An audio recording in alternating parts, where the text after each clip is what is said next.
In January 2018, someone inside Tehran walked past the same warehouse every morning for 11 months. They knew the building held Iran's complete nuclear weapons archive blueprints, test data, centrifuge designs hidden in 32 reinforced safes. They knew the overnight security shift changed at 12:47 a.m. They knew the surveillance cameras rotated every 90 seconds, and they knew that on January 31st, they would have exactly 6 hours and 29 minutes to steal half a ton of documents before anyone noticed. But here's what they didn't know: whether the person who recruited them was actually working for Israeli intelligence, or whether they'd been compromised from the beginning and were walking into a trap designed to expose an entire spy network. Because 2 years earlier, Iran's Ministry of Intelligence had arrested 12 people accused of being Mossad agents. They televised confessions. They executed 2 of them. They announced the entire Israeli spy network had been dismantled. Yet somehow, Israeli intelligence not only knew about this warehouse, they knew the thermal signature of every safe inside, the exact metallurgical composition of the locks, and which documents were stored in which filing cabinet. Either Iran's counterintelligence had failed completely, or someone inside Mossad had been feeding information to Tehran the entire time, and the real deception was figuring out which side was actually in control. The warehouse sat in Shorabad, a neighborhood in southern Tehran where industrial buildings blend into residential blocks. Nothing about it suggested significance.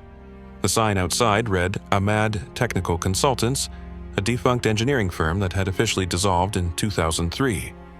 The windows were painted over. Deliveries never arrived. The same security contractor that serviced a dozen other buildings in the district handled the locks. For the asset conducting surveillance, this ordinariness was the problem. They had been told the building contained Iran's most sensitive nuclear research. But if that were true, why station only 2 guards? Why use a private security company instead of Revolutionary Guard officers? Why leave it in the middle of a civilian neighborhood where any resident could notice unusual activity? The most dangerous possibility, the entire operation was a dangle, a fake target designed to identify who was watching. The asset's instructions were specific. Photograph the building from different angles. Note the timing of security patrols. Track which lights turned on after dark. Never approach directly. Never create a pattern. Spend no more than 90 seconds on any single observation. But 11 months is a long time to sustain invisibility. They had a cover that worked, a legitimate job, a family, a reason to be in the neighborhood that wouldn't collapse under scrutiny. But covers don't fail because they're poorly constructed. They fail because someone gets curious. A neighbor asks one too many questions. A coworker notices an inconsistency. A family member wonders why you take the same route home every night except Thursdays. And in Iran, curiosity about someone's behavior doesn't lead to awkward conversations. It leads to phone calls, to the wrong people. In November 2017, 2 months before the planned operation, something changed. One of the overnight guards stopped showing up. The replacement was older, more methodical. He spent the first 20 minutes of every shift walking the perimeter with a flashlight, checking things the previous guard had ignored: door seams, window frames, sight lines from adjacent buildings. The asset had to decide, was this random reassignment or had someone noticed the surveillance? They reported it, and whoever was running the operation from the other end made a choice that revealed something about how much they trusted their own people. They didn't pull out. Instead, they sent new instructions. Expand the surveillance. Identify the new guard's habits. Find out if he was conducting counter-surveillance or just doing his job better than the last one. Which meant either the operation was too valuable to abort, or the people running it needed to know if the asset was still reliable. Because there's another possibility that hadn't been mentioned yet: the asset wasn't the only one Mossad had inside Tehran. And if the operation required multiple people with access to different pieces of information, then nobody could be certain who knew what. The new guard worked for a company called Fajr Security Services. He had a military background. He carried a radio but never used it during his shifts. And every morning at 6:15 a.m., 15 minutes before the day shift arrived, he spent exactly 4 minutes inside the building doing something that wasn't visible from the street. The question nobody could answer from outside Iran: what was he doing during those 4 minutes? And was he doing it because someone had told him to start paying attention? The answer came in December, 3 weeks after the asset flagged the guard change. Not from surveillance. From a source inside Fajr Security Services that the asset didn't know existed. The new guard wasn't conducting counter-surveillance. He was stealing. 4 minutes every morning, alone in the building, skimming cash from a petty fund the security company kept on site for emergency repairs. Small amounts, 50,000 reals here, 70,000 there. Enough to supplement his salary, but not enough to trigger an audit. He was just a man trying to survive Iran's inflation, not an intelligence officer hunting for spies. But the existence of this second source created a different problem. The asset had been told they were the primary channel of information, the only person close enough to monitor the warehouse. Now, it was clear someone else had access to internal security company records, payroll data, personnel files, which meant either Mossad's network in Tehran was larger than anyone had been told, or the people running the operation had been lying about how much infiltration already existed, and if they'd lied about that, what else had they lied about? The Israeli team running the operation faced a choice. They had surveillance data confirming guard rotations, camera blind spots, and safe locations. They had architectural plans showing ventilation shafts and reinforced walls. They had the thermal imaging proving which safes contained the most material. But all of that information had come from sources inside Iran who couldn't verify each other's intelligence without exposing themselves. Moshe, not his real name, but the identifier used in briefings was the team leader coordinating from outside Iran. He had run operations in hostile territory before, but never one where success depended entirely on information he couldn't personally verify. The standard operating procedure was simple. If you can't confirm a source's intelligence independently, you don't risk lives on it. But this wasn't standard. The nuclear archive represented 15 years of Iranian weapons research. Warhead designs, enrichment protocols, test site locations. The kind of intelligence that doesn't just shape policy, it shapes the probability of war. And the opportunity wouldn't come again. The Iranians were planning to relocate the archive. Signals Intelligence had confirmed discussions about moving it to a Revolutionary Guard facility with biometric access and rotating security protocols. Once that happened, physical infiltration would be impossible. In December, Moshe convened a secure video call with the operational planners. The conversation wasn't recorded, but 3 people who were present later described it the same way. No one believed the operation would work without casualties. The question wasn't whether to proceed. It was whether the intelligence was worth the cost of burning every asset involved. Because if the team entered that warehouse and it was a trap, if Iranian counterintelligence had been watching the watchers, everyone who had touched the operation would be exposed. The asset conducting surveillance, the source inside the security company, whoever had provided the architectural plans, and potentially dozens of other people in the network who had no idea they were connected to this specific mission. One analyst raised the scenario no one wanted to consider. What if the Iranians knew about the planned heist and were allowing it to proceed? Not to catch the team inside the warehouse, but to see where the stolen documents went afterward. To trace the exfiltration route. To identify which couriers, which safe houses, which border crossings Mossad used when moving material out of Iran. It's called a controlled compromise. You let the enemy think they've succeeded, then follow the thread until you've mapped the entire network. Moshe asked the question that ended the debate: if we abort, what happens to the people already inside Iran?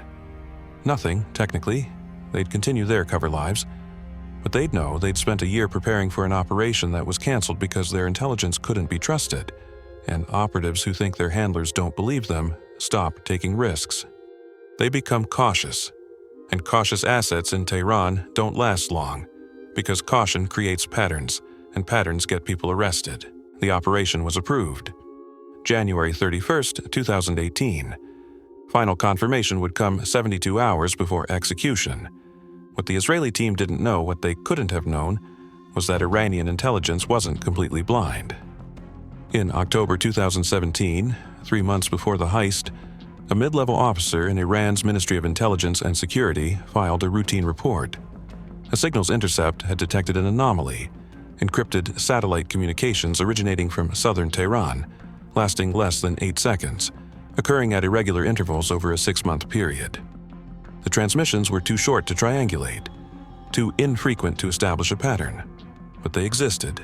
The report was filed, assessed, and marked low priority. Tehran has thousands of encrypted transmissions every day, from business owners hiding financial data from tax authorities, criminal networks coordinating smuggling routes, political dissidents communicating with exile groups, Without a clear target, there were no resources available to investigate every ghost signal. The officer who filed the report wasn't told what happened to it. That's how compartmentalization works. You report what you find. Someone else decides if it matters, but someone did read it. And they made a decision that wouldn't become clear until after the warehouse was empty. They didn't increase security at the Shorabat facility. They didn't arrest anyone. They didn't change guard rotations or install additional cameras. They did nothing that would indicate they suspected surveillance, which meant one of two things. Either they didn't connect the signal's intercept to the warehouse, or they wanted whoever was watching to believe they were still invisible. And the Israeli team preparing final operational details in early January had no way of knowing which possibility was true. The asset in Tehran received final instructions on January 28th, 3 days before execution. The message contained no acknowledgement of the risk, no contingency for exposure, no extraction plan if the operation collapsed. Just a date, a time, and a confirmation code to transmit once the security shift changed. The guard who had been stealing from the petty fund didn't show up for work on January 30th. The replacement was someone no one in the network had ever seen before. January 31st, 2018, 12:47 a.m. The security shift changed exactly on schedule. The replacement guard arrived, signed to the logbook, and began his first perimeter walk. The asset, watching from a fourth-floor apartment 3 buildings away, transmitted the confirmation code.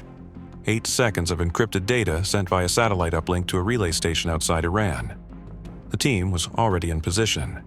6 operatives, staged in 2 vehicles a quarter mile from the warehouse. They had lock-melting torches, hydraulic pry bars, and portable scanning equipment calibrated to identify document density inside sealed containers. The plan allowed 6 hours and 29 minutes from entry to exfiltration. Any longer, and the morning security shift would arrive before they'd cleared the building. But 17 minutes after the confirmation signal, no one had moved. The team leader, Yael, call sign only, was watching the guard through a thermal scope. His walking pattern was wrong. The previous guard had circled the building clockwise, checking doors and windows in a predictable sequence that created a 4-minute window when the rear entrance was unobserved. This guard was moving counterclockwise, pausing at irregular intervals, checking sight lines that didn't need checking. It wasn't the behavior of someone who'd just started a shift. It was the behavior of someone who'd rehearsed exactly what to look for. Yael radioed the abort signal. 1 click. Wait and reassess. The guard completed his perimeter walk. 12 minutes, longer than any previous patrol. And then he entered the building through the front entrance and didn't come back out. Standard procedure was to wait inside for the first 30 minutes of a shift, monitoring cameras and logging reports. But the building had no bathrooms, no break room. No reason to stay inside for more than 5 minutes unless you were doing something specific. At 1:14 a.m., the guard emerged, walked to the corner of the building, and lit a cigarette. He smoked for 6 minutes. Then he went back inside. Yael had to decide, was this counter-surveillance protocol, or was this just a guard who didn't like sitting in the cold? The operational window was closing. Every minute spent evaluating was a minute lost inside the warehouse. If they aborted now, the entire surveillance effort, 11 months, multiple assets, signals intelligence, thermal mapping became worthless, and there was no guarantee they'd get another opportunity before the archive was relocated. But if they entered, and the guard had been instructed to create exactly this kind of uncertainty, then the hesitation itself was the tell. Because trained operatives don't move when something feels wrong, and counter-surveillance teams know that discipline is predictable. At 1:22 a.m., Yael made the call. Proceed, but modify the approach. Instead of breaching the rear entrance immediately, one operative would create a distraction 3 blocks away. A small electrical fire in a transformer box, nothing catastrophic, but enough to trigger a localized power fluctuation and force the guard to investigate whether the building's backup systems had engaged. The fire was set at 1:29 a.m. Lights flickered across the district. The guard came outside, looked toward the source of the disturbance, then walked around the building, checking exterior electrical panels. The breach team moved. 2 operatives reached the rear entrance while the guard was on the opposite side of the building. The lock was a standard commercial deadbolt, bypassed in 40 seconds using a tension wrench and decoder. They entered, closed the door behind them, and immediately realized the first assumption had been wrong. The interior layout didn't match the architectural plans. The plans showed a single open warehouse floor with a partitioned storage room in the northwest corner. What they found was a subdivided space temporary walls creating 3 separate sections, each with its own locked door. The thermal imaging had shown heat signatures consistent with metal storage containers, but it hadn't revealed structural changes made after the imaging was conducted, which meant someone had modified the building and no one in the intelligence chain had reported it. The team leader inside Eitan, different from Yael, who was managing external security, had to reroute. The safes were supposed to be in the northwest partition. Now, there were 3 partitions and no way to know which one held the archive without opening all of them. Opening doors creates noise. Noise creates risk, and they'd already burned 8 minutes of the operational window on approach delays. Eitan made the decision, split the team, 2 operatives per partition. Simultaneous breach. If the wrong partitions triggered alarms, the team in the correct partition would have a narrow window to grab whatever they could before security response arrived. The partitions were breached at 1:44 a.m.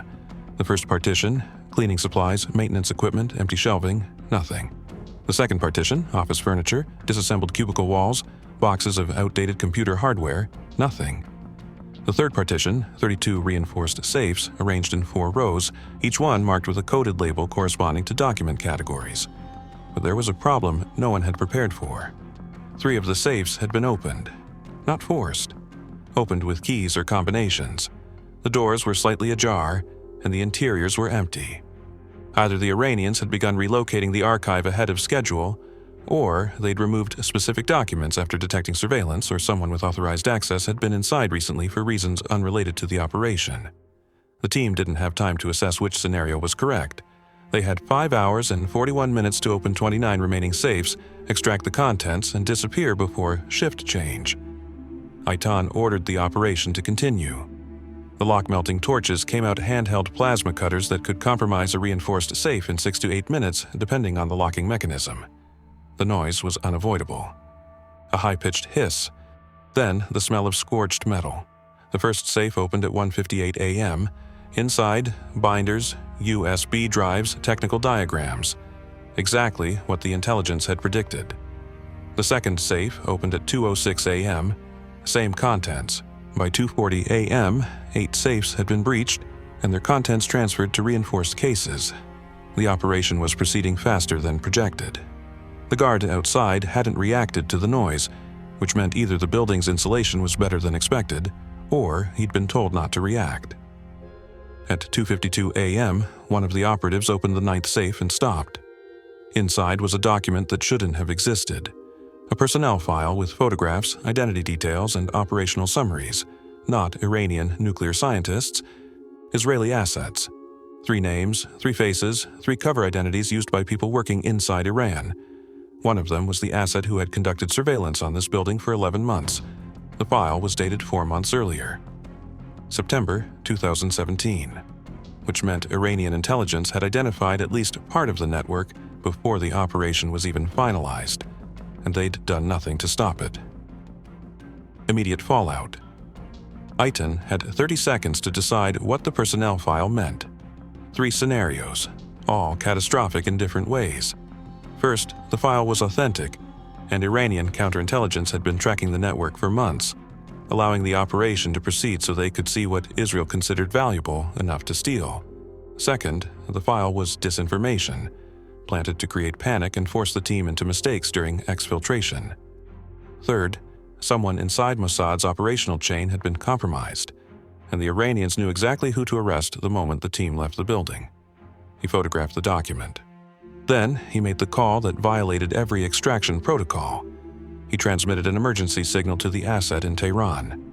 4 seconds of compressed data, no encryption, no relay, a direct warning that their cover had been burned. The transmission would be traceable. It would confirm that Israeli intelligence had active communications infrastructure inside Tehran.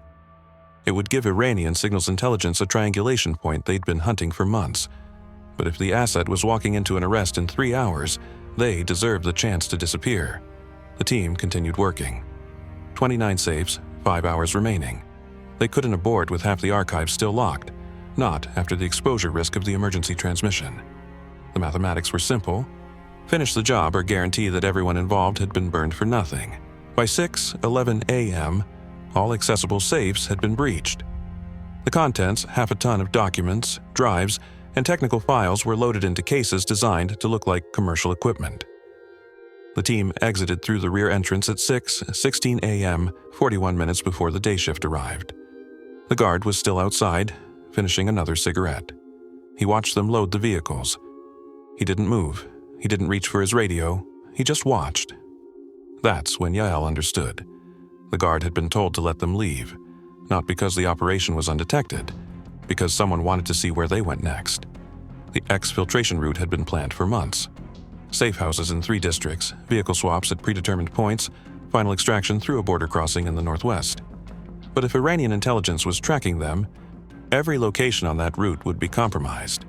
Every person who provided support would be identified. And shutting down the route meant stranding the team inside Iran with no backup plan. They used the route anyway. There was no alternative.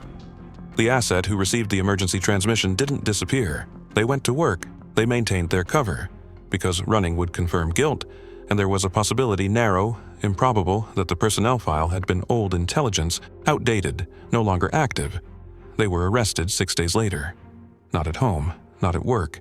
In a supermarket, mid-afternoon, while buying vegetables. Quietly, no drama. The kind of arrest designed not to attract attention. Iranian state media never mentioned it. In April 2018, 3 months after the warehouse operation, Israeli Prime Minister Benjamin Netanyahu revealed the stolen archive in a televised presentation. He displayed original documents, technical schematics, and uranium enrichment data that proved Iran had lied about the scope of its nuclear weapons program. The presentation achieved its strategic goal. International pressure on Iran intensified. The nuclear deal framework collapsed. Inspectors demanded access to sites Iran had never disclosed. But the presentation also confirmed something Iran's intelligence services had suspected but couldn't prove. Mossad had physical penetration capability deep inside Tehran. Not just signals intelligence or satellite surveillance. Actual operatives who could spend a year preparing, execute a 6-hour operation, and exfiltrate with half a ton of material. The response was systematic. Between 2018 and 2020, Iranian counterintelligence arrested 43 people accused of espionage. Some were prosecuted publicly, others were never acknowledged. Families reported disappearances. Colleagues noticed absences. The arrests followed no obvious pattern, which was the point. When you can't identify the actual spies, you create an environment where everyone suspects everyone. Fajr Security Services. The company that employed the guard at the Shorabad warehouse was dissolved. Every employee was investigated. 3 were arrested. The owner fled to Turkey. But the operations didn't stop. In November 2020, Mohsen Fakhrizadeh, Iran's top nuclear scientist, was killed on a highway outside Tehran using a remote-controlled machine gun. The weapon had been smuggled into Iran in pieces, assembled on site, and operated via satellite link. The operation required surveillance, logistical support, and technical coordination that could only come from people inside the country. Iran arrested more suspects, announced more network dismantlements.